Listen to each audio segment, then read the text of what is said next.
What's going on, everybody? It's Ted again with the Countdown to the Geeks, and I have a very special interview today. I am joined by director, writer, and former rock star Phil Allocco. Phil, how you doing today, man? Doing great, Ted. So nice to meet you. It's a pleasure being with you today. It's a pleasure seeing all those Les Pauls on the wall. This is going to be fun for me. Those look I love that we beautiful. both have the acoustic, like right in the same corner of our screens. I love You it. gotta have it out at all times. That's what I learned a long time ago. Well, thank you so much for joining me today. We're here to talk about your brand new movie, 5 Pounds of Pressure, which is a wonderful drama. It's a very grounded, very sort of gritty story, and it has a fantastic cast attached. Luke Evans, Rory Culkin, somebody who I've been watching a lot recently, Rudy Pankow. Tell us a little bit about this movie and what inspired you to come up with the story.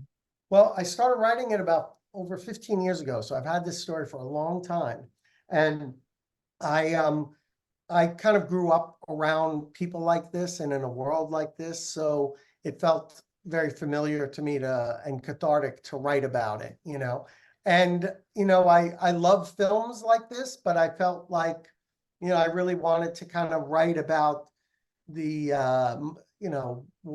how I saw these, mundane kind of everyday drug deals, and the little compromises that how people live in these world between the cracks of society, struggling to kind of live where they don't trust anything outside of you don't trust the police, you don't trust the systems, you're just kind of trying to find your way in this kind of world where the city kind of works against you in a way, or at least that's how it feels.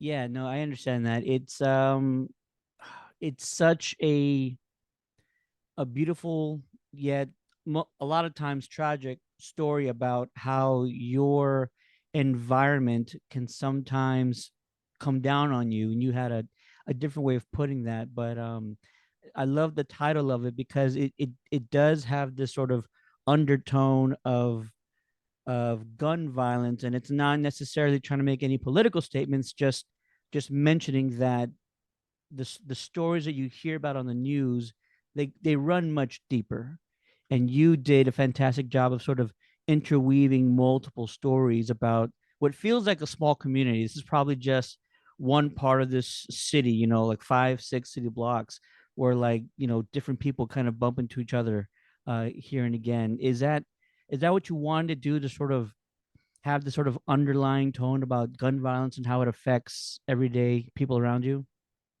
You know, I it makes the world smaller, and like you said, the neighborhood, because Adam in this story, he's coming back to a restricted area where he murdered someone.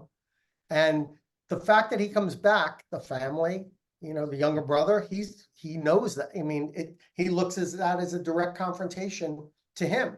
And when you're in this kind of world where, you know, at least for me, when in being in the streets and stuff like that, there's a lot of toxic masculinity where and wrapped with ignorance, right? And where you feel like you need to do something. You don't Sure. trust police, you don't trust systems, you don't trust the justice, and and also the people around you. There's peer pressure, like, what are you going to do about it? This guy's coming back into your neighborhood. What are you going to do about it? What does it say about you that you let this happen? Yeah. Right. So a character like Eli is confronted with that.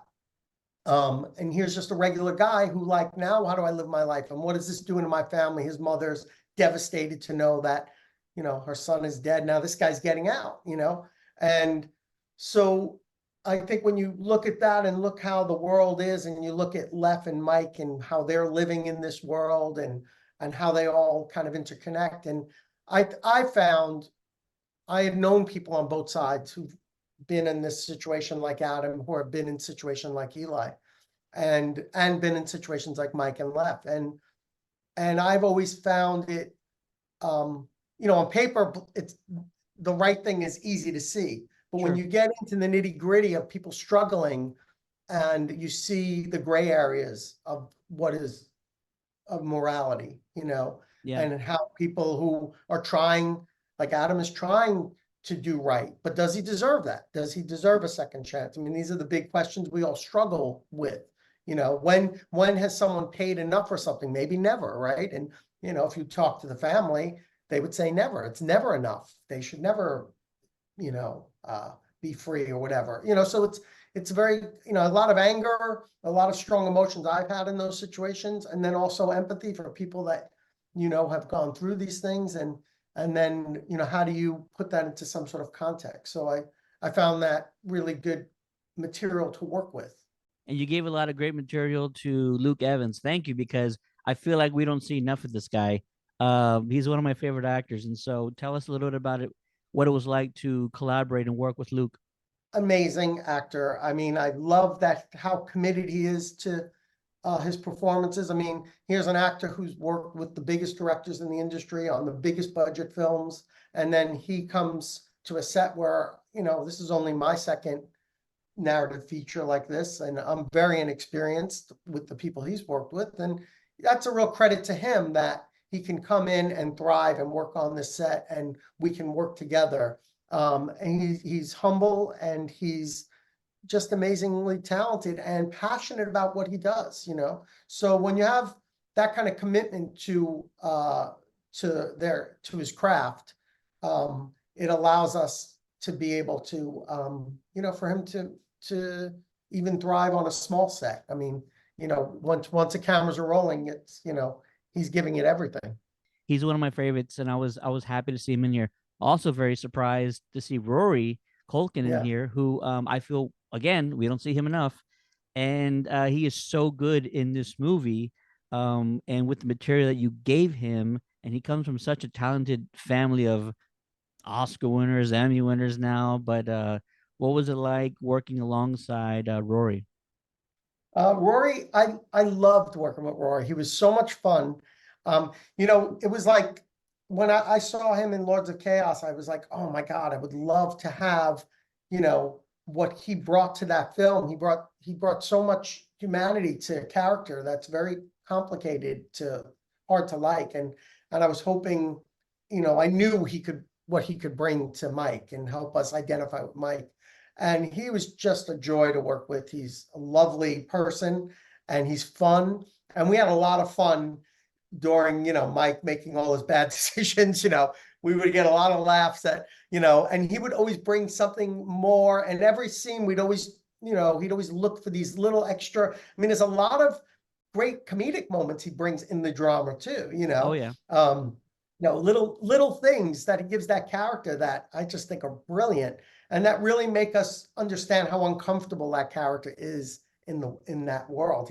He brings a whole new level. He's not just he brought a whole new level that's not even in the script. Like when I say how uncomfortable the character is, he really makes you feel it. It feels so tangible. Oh yeah, he never quite fits, and I love that aspect of it. It's a whole nother layer that you've added to sort of this entire world that we're experiencing for the first time. You have an extensive career in music, and I love that you were a musician first, and now you are writing and directing your own films. What do you think that experience brings to now making films, or what would be different had you never had that experience before?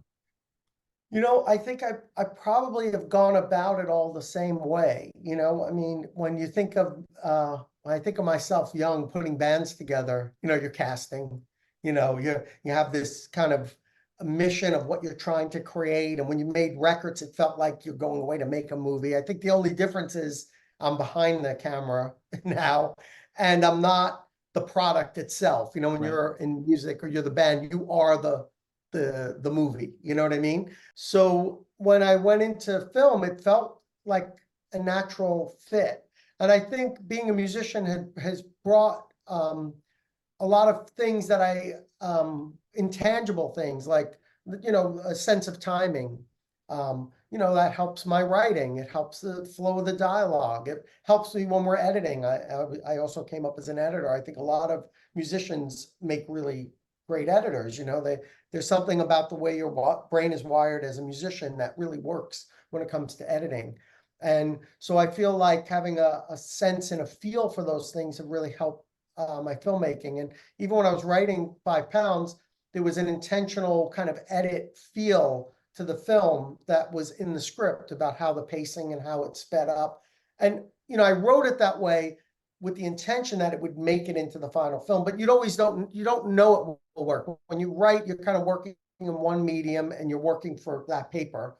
And then when you're going to make it, it may change or evolve. But in this case, it kind of made its way all the way onto screen, the pacing and everything that was in the original script. So I think those are the kinds of things that music has really kind of helped me with. And of course, it helps me with the score, and then working when we are talking about developing the emotion in the music. So I think it helps Absolutely. You there. got way better taste now when it comes to Yeah.